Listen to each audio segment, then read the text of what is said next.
നമസ്കാരം. ഞങ്ങളുടെ ടോപ്പിക് എന്ന് പറയുന്നത് bio pesticides instead of chemical pesticides. അപ്പോൾ പെസ്റ്റിസൈഡ്സ് എന്ന് വെച്ചാൽ നമുക്കറിയാം, വയലിൽ വിളകളെ ആക്രമിക്കുന്ന കീടങ്ങളെ തുരത്തുവാനുള്ള ഒരു ഉപാധിയാണ് പെസ്റ്റിസൈഡ് എന്ന് പറയുന്നത്.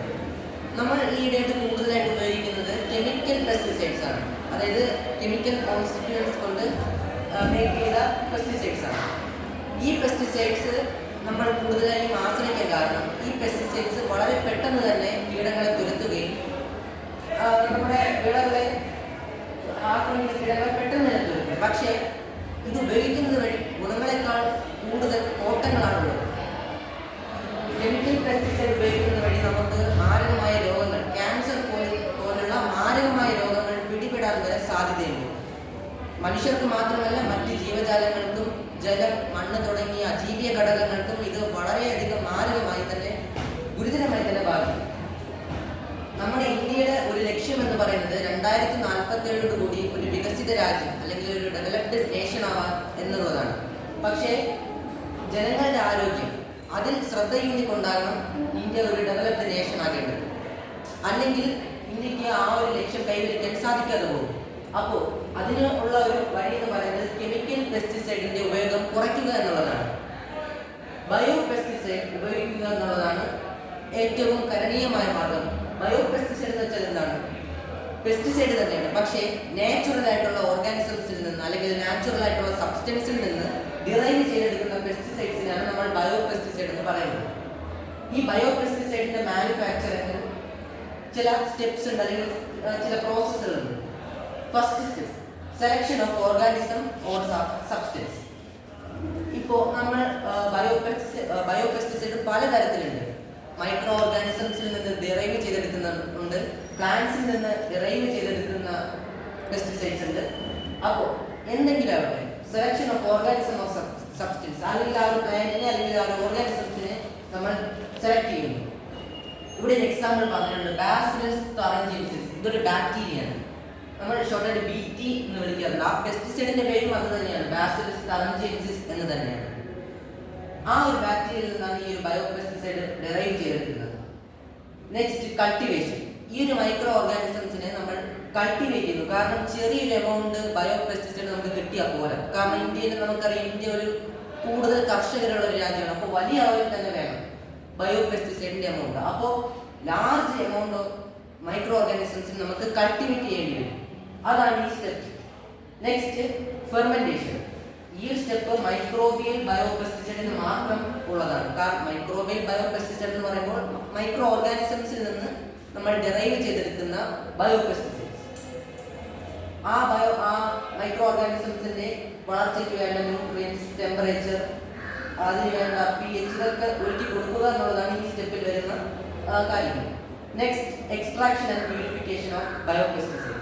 ആ ബയോ പെസ്റ്റിസൈഡിലുള്ള ഇമ്പ്യൂരിറ്റീസ് ആണ്, അതിനെ നമ്മൾ റിമൂവ് ചെയ്യുന്നു. അത് മാത്രമല്ല, ആ ബയോ പെസ്റ്റിസൈഡിലുള്ള ആക്റ്റീവ് കോമ്പൗണ്ട്സിനെ നമ്മൾ ഐസൊലേറ്റ് ചെയ്ത് അല്ലെങ്കിൽ എക്സ്ട്രാക്ട് ചെയ്തെടുക്കുന്നു.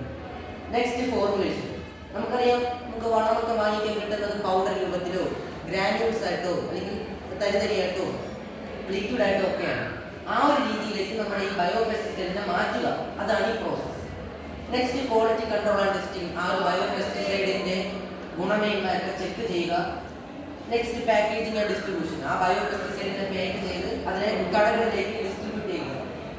ഇത്രയുമാണ് മാനുഫാക്ചറിംഗ് സ്റ്റെപ്സ് ആയിട്ട് വരുന്നത്. ഇനി കുറച്ച് ബയോ പെസ്റ്റിസൈഡിന്റെ എക്സാമ്പിൾസ് നോക്കാം. ഒരു എക്സാമ്പിൾ പറഞ്ഞതാണ് ബാസിലസ് തുറഞ്ചിയൻസിസ്. ഒരു ബാക്ടീരിയയിൽ നിന്ന് ഡെറൈവ് ചെയ്തെടുക്കുന്ന ബയോ പെസ്റ്റിസൈഡാണ്. ബാക്ടീരിയയിൽ നിന്നും പ്ലാന്റ്സിൽ നിന്നും മാത്രമല്ല, ഫെറമോൺസിൽ നിന്നും മറ്റ് പ്ലാന്റ്സിൽ നിന്ന് പോലും നമുക്ക് ബയോ പെസ്റ്റിസൈഡ് ഡെറൈവ് ചെയ്തെടുക്കാൻ സാധിക്കും. ഈ ഒരു ചാർട്ട് നിരവധി ബയോ പെസ്റ്റിസൈഡിന്റെ എക്സാമ്പിൾസ് ആണ് കാണിക്കുന്നത്. മൈക്രോബിയൽ ബയോ പെസ്റ്റിസൈഡ്സ്, ഫംഗസിൽ നിന്ന് ഡെറൈവ് ചെയ്തെടുക്കുന്ന ബയോ പെസ്റ്റിസൈഡ്സ് ഉണ്ട്. എക്സാമ്പിൾ ആണ് ബ്യൂവേറിയ ബാസിയാന. ബാക്ടീരിയൽ ബയോ പെസ്റ്റിസൈഡ് ആണ് ബാസിലസ് തുറഞ്ചിയൻസിസ്. പിന്നെ നമ്മൾ വേപ്പ് ചെടി, നീമിൽ നിന്ന് എക്സ്ട്രാക്ട് ചെയ്തെടുക്കുന്ന ബയോ പെസ്റ്റിസൈഡ് ആണ് അസാഡിറാക്റ്റിൻ എന്ന് പറയും.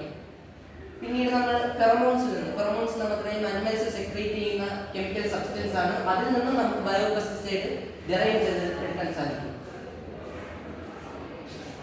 പിന്നീട് ജനറ്റിക്കലി മോഡിഫൈഡ് ആയിട്ടുള്ള പ്ലാന്റ്സിൽ നിന്ന് പോലും, പിന്നെ നാച്ചുറൽ എനിമീസ്, പ്രഡേറ്റേഴ്സ് നമ്മൾ ഇതൊക്കെ നാച്ചുറൽ ആയിട്ടുള്ള പ്രൊഡക്റ്റീവ്സ് ആണ്. അപ്പോൾ ഈ ബയോ പെസ്റ്റിസൈഡ് ഉപയോഗിക്കുന്നത് വഴി എന്താണ് നമുക്കുണ്ടാകുന്ന ഗുണങ്ങൾ? ഈ ഒരു പ്രോജക്റ്റിൽ അതാണ് പറയുന്നത്. ലാസ്റ്റ് ബയോ പെസ്റ്റിസൈഡിന്റെ ബെനിഫിറ്റ്സ്. ഏറ്റവും പ്രൈമറി ആയിട്ടുള്ള ഇതിന്റെ ഒരു ലക്ഷ്യം എന്ന് പറയുന്നത്, അല്ലെങ്കിൽ ഇതിന്റെ ഒരു ബെനിഫിറ്റ് എന്ന് പറയുന്നത് കൺട്രോൾ പെസ്റ്റിനെ കൺട്രോൾ ചെയ്യുന്നു. ഇനി കെമിക്കൽ പെസ്റ്റിസൈഡിൽ നിന്ന് ബയോ പെസ്റ്റിസൈഡ്സ് എന്തുകൊണ്ട് വ്യത്യസ്തമാകുന്നു? ഒന്നുമില്ല. ജലാശയത്തിൽ ജലത്തിനെയും മണ്ണിനെയും സംരക്ഷിക്കുന്നു, ഓർഗാനിസംസിനെ സംരക്ഷിക്കുന്നു. അതായത് അവയുടെ ഹെൽത്തിനോ അവയുടെ ബോഡിക്കോ ഒന്നും ഒരു കോട്ടം പോലും ഇത് സൃഷ്ടിക്കുന്നില്ല. നമുക്കറിയാം കെമിക്കൽ പെസ്റ്റിസൈഡ്സ് ഉപയോഗിക്കുന്നത് വഴി ക്യാൻസർ പോലുള്ള മാർഗരോഗങ്ങൾ നമുക്ക് പിടിപെടും. പക്ഷേ ബയോ പെസ്റ്റിസൈഡ് ഉപയോഗിക്കുന്നത് കൊണ്ട് അത്തരം യാതൊരു പ്രശ്നവും ഉണ്ടാകുന്നില്ല. പിന്നെ ബയോഡൈവേഴ്സിറ്റി, ജൈവ വൈവിധ്യം എന്ന് നമ്മൾ പറയുന്നു. അതായത് ഒരു ആവാസ വ്യവസ്ഥയിൽ തന്നെ പലതരം ജീവിവർഗങ്ങളും കാണും. അങ്ങനത്തെ ആ ഒരു കണ്ടീഷൻ, അതാണ് ബയോഡൈവേഴ്സിറ്റി. അതിനെയൊക്കെ പ്രൊമോട്ട് ചെയ്യുന്നു ബയോ പെസ്റ്റിസൈഡ്സ്. നേരത്തെ പറഞ്ഞ പോലെ തന്നെ ഓർഗാനിസംസിനൊന്നും ഇത് ഹാർംഫുൾ അല്ല. പിന്നീട് അഗ്രികൾച്ചറൽ പ്രൊഡക്ടിവിറ്റി, അതായത് നമ്മുടെ കാർഷിക വിളകളുടെ ഉൽപ്പാദനം കൂട്ടുന്നു. പിന്നെ ഫുഡ് സെക്യൂരിറ്റി, നമുക്ക് ഒരുപാട് കാർഷിക ഉൽപ്പാദനം കൂടുമ്പോൾ നമുക്ക് ഫുഡ് സെക്യൂരിറ്റി അക്യൂർ ചെയ്യാൻ പറ്റും. ഭക്ഷ്യസുരക്ഷ നമുക്ക് അക്യൂർ ചെയ്യാൻ വളരെ എളുപ്പത്തിൽ സാധിക്കുന്നു. പിന്നീട് നേരത്തെ പറഞ്ഞ പോലെ മണ്ണ്, ജലം തുടങ്ങിയ നമുക്ക് ആവശ്യമുള്ള അജീവീയ ഘടകങ്ങൾക്കൊന്നും ഇതൊരു ദോഷവും വരുത്തുന്നില്ല. അതുമാത്രമല്ല മണ്ണിന്റെ ഫലഭൂഷ്ഠത, ഫെർട്ടിലിറ്റി ഇത് ഇൻക്രീസ് ചെയ്യുന്നു. പിന്നീട് ബയോ പെസ്റ്റിസൈഡിന്റെ ആപ്ലിക്കേഷൻ എന്ന് പറയുന്നത് സസ്റ്റൈനബിൾ അഗ്രികൾച്ചറിന് എക്സാമ്പിൾ ആണ്. സുസ്ഥിരമായിട്ടുള്ള, അതായത് നമ്മുടെ വേറെ ഓർഗാനിസംസിനൊന്നും ഒരു കോട്ടവും തട്ടാത്ത, പ്രകൃതിക്കും മനുഷ്യർക്കും മറ്റ് ജീവജാലങ്ങൾക്കും ഒരുപോലെ സംരക്ഷണം നൽകുന്ന ഒരു കാർഷിക രീതിയാണ് സസ്റ്റൈനബിൾ അഗ്രികൾച്ചർ. അതിനെ പ്രൊമോട്ട് ചെയ്യുന്നു. പിന്നീട് നമ്മുടെ ബയോ പെസ്റ്റിസൈഡിന്റെ മറ്റ് ബെനിഫിറ്റ്സ് എന്ന് പറയുന്നത് ഇക്കണോമിക്കൽ ആക്സസ്, മാർക്കറ്റിംഗ് പോസിബിലിറ്റീസ്. അതായത് ഒരുപാട് ബയോ പെസ്റ്റിസൈഡ് നമുക്ക് വിദേശ രാജ്യങ്ങളിലേക്കും ഒക്കെ കയറ്റുമതി ചെയ്യാൻ സാധിക്കും. അപ്പോൾ ഇതൊക്കെ നമ്മുടെ ഇന്ത്യയുടെ സാമ്പത്തികമായിട്ടും ഇന്ത്യയുടെ കാർഷികപരമായിട്ടും ഒക്കെ ഇന്ത്യക്ക് ബെനിഫിറ്റ് ആകാൻ പോകുന്ന കാര്യങ്ങളാണ്. അപ്പോൾ 2047 ഇന്ത്യ ഒരു ഡെവലപ്ഡ് നേഷൻ ആക്കി മാറ്റണമെങ്കിൽ ബയോ പെസ്റ്റിസൈഡിന്റെ ഉൽപാദനവും ഉപയോഗവും കൂട്ടുക എന്നുള്ളത് അനിവാര്യമായ ഒരു കാര്യം തന്നെയാണ്. Thank you.